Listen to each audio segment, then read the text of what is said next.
James Reid, ayaw nang makasama sa proyekto si Nadine Lustre. James Reid, sa kanyang pahayag tungkol sa Jadine, hindi. Sa tingin ko, hindi na mangyayari yun. Ito ang sagot ni James Reid nang tanungin kung may posibilidad bang bumalik ang love team nila ng kanyang ex-girlfriend na si Nadine Lustre. Sa isang panayam kasama si OG Diaz sa kanyang YouTube channel, ibinahagi ng singer-actor-entrepreneur na si James ang kanyang mga plano sa hinaharap, partikular ang kanyang pagbabalik sa pag-arte. Ayon kay OG, marami pa rin ang mga taga-suporta ng Jadine, kaya't hindi may iwasang itanong kung magkakaroon ba ng muling pagsasama ang kanilang love team.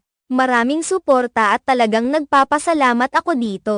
Kahit nagbago na ako at tumutok sa music, nandyan pa rin sila at sinuportahan ako. Pero sa respeto sa girlfriend ko na si Isa Pressman, sa tingin ko ay hindi na ako gagawa ng ibang love team, dagdag pa ni James. Nais niyang ipahayag na sana ay maunawaan ng kanilang mga taga-suporta ang realidad ng industriya ng showbiz. Alam ni James ang mga pinagdaanan nilang pagsubok ni Nadine, lalo na nang magkaiba na sila ng mga kapartner sa buhay. Isa sa mga pangunahing dahilan kung bakit hindi na niya nakikita ang posibilidad ng muling pagbuo ng love team kasama si Nadine ay ang kanyang pananaw sa kanyang kasalukuyang relasyon. Mahalaga sa kanya ang paggalang sa girlfriend niyang si Isa, at ayaw niyang magdulot ng hindi pagkakaintindihan o intriga sa kanilang relasyon. Ngunit sa kabila ng lahat, hindi may kakaila na maraming tao ang nagmamasid at umaasa na makikita ang muling pagsasama ng Jadine. Ang kanilang partnership ay hindi lamang tungkol sa romantikong relasyon kundi pati na rin sa mga proyekto at mga alaala na naiwan nila sa kanilang mga tagahanga. Madalas na pag-usapan ang Jadine sa social media, at ang mga fans nila ay patuloy na nag-aabang sa anumang balita tungkol sa kanila. Ang pagsasama ni James at Nadine sa mga pelikula at mga palabas sa telebisyon ay naging parte ng kultura ng pop sa Pilipinas,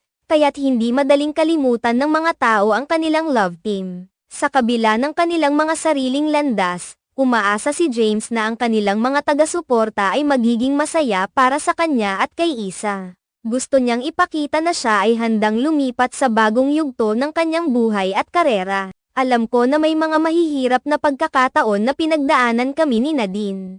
At sana ay magpatuloy ang suporta ng mga tao sa amin sa aming mga napiling landas, ani James. Ang kanyang mga pahayag ay nagpapakita ng kanyang pag-unawa at respeto hindi lamang sa kanyang kasalukuyang relasyon kundi pati na rin sa nakaraan. Sa ganitong paraan, pinapakita ni James na ang kanyang desisyon ay hindi lamang para sa kanyang sarili kundi para rin sa mga taong mahalaga sa kanya. Sa kabuuan, bagamat mahirap para sa mga tagahanga ng Jadine na tanggapin ang bagong setup, malinaw na si James Reid ay nakatuon na sa kanyang kasalukuyang relasyon at sa kanyang mga bagong proyekto. Ang kanyang pagbabalik sa pag-arte ay isang magandang pagkakataon na makapagbigay ng bagong inspirasyon at aliw sa kanyang mga taga-suporta. Ang pagsasabi ni James na, hindi, sa muling pagkakaroon ng love team kasama si Nadine ay hindi lamang simpleng sagot.